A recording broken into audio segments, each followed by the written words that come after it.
modern Western civilization has an unwritten conception of the end of history, which is connected with the Holy Land.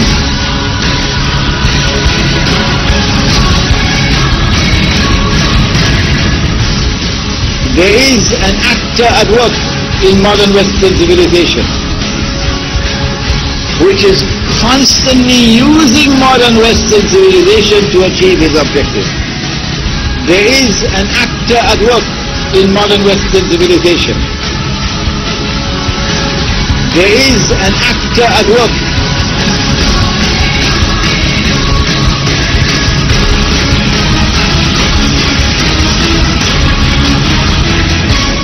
I recognize that actor to be the false Messiah, Dajjal.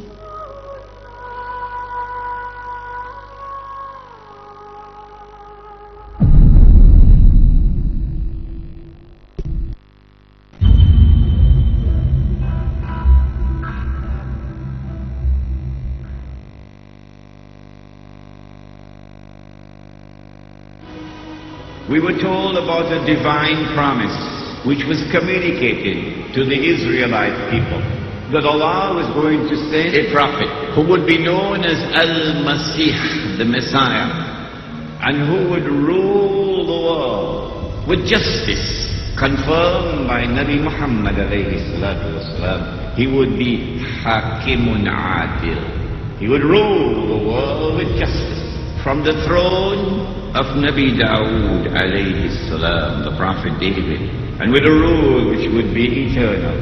The Israelite people understood that if the Messiah was to fulfill this divine promise, there were certain logical implications which followed. Number one, that he would have to liberate the Holy Land. Number two, that he would have to bring the believers back to the Holy Land to reclaim it as their own. Number three, that he would have to restore the holy state of Israel, founded by David and Solomon, Allah's blessings be upon them.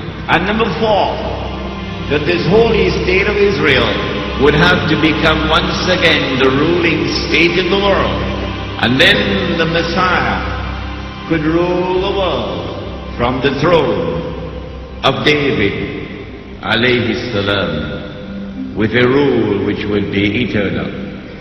What they did not know, and no one knew, for 600 years no one knew, until the Quran came down, was that no, they did not kill him, no, they did not crucify him, but rather appearance and reality were completely opposite. And Allah raised him, and one day he's coming back. When he comes back, he is going to rule the world. He will rule the world with justice, and he will rule the world from the holy state of Israel, built on the foundations of the religion of Abraham alayhi salam. And that is Islam, and his rule will be eternal. Will descend from the heavens with his hands resting on the wings of two angels. At that time when he comes down, it would be as he came the first time. The first time that he came in front of his cousin, John the Baptist. And the divine wisdom ordained that John would say, here he is. This is the man you've been waiting for. This is the Messiah. And so a method of positive identification. And so history repeats itself when he comes back. When he comes back, he'll come back before another similarly divinely appointed individual, who would be a worldly leader, while the Son of Mary will be a spiritual leader of that last age. That individual was described as the rightly guided leader. Imam means leader, Mahdi, rightly guided.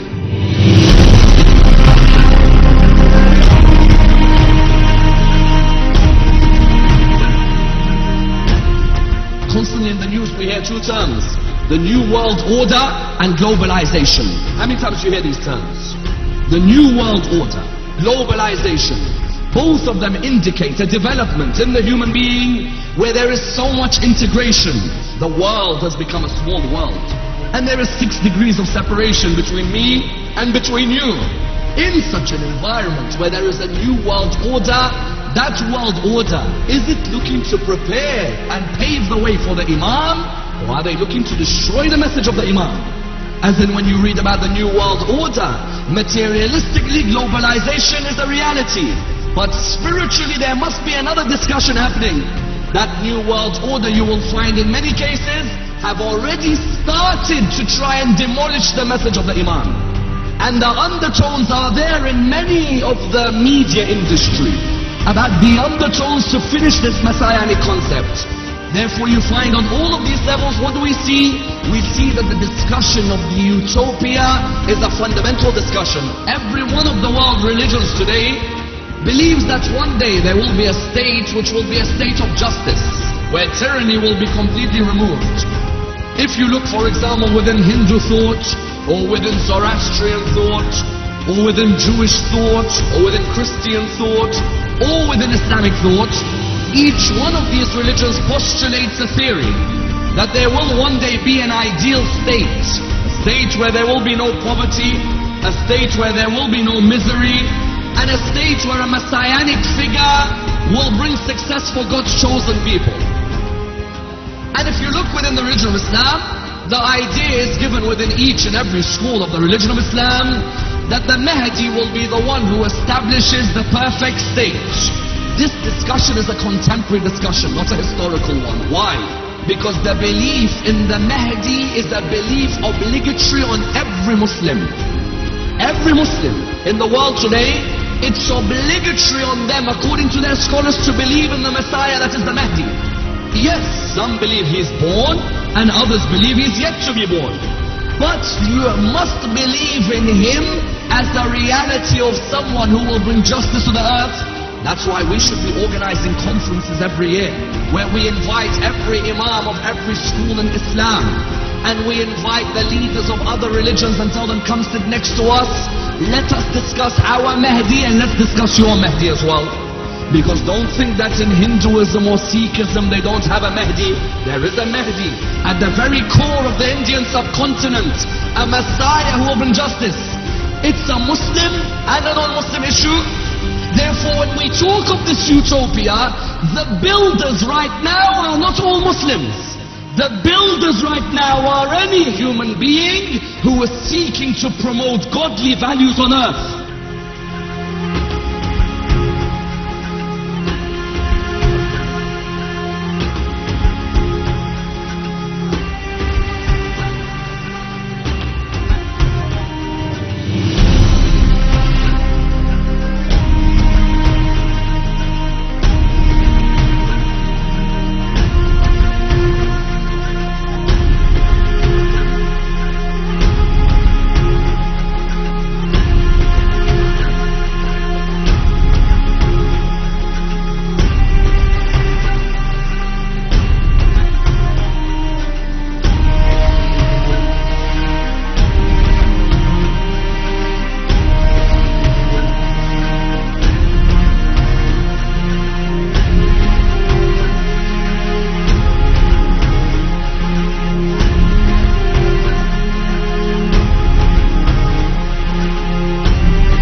He is the final Imam and Khalif of this world.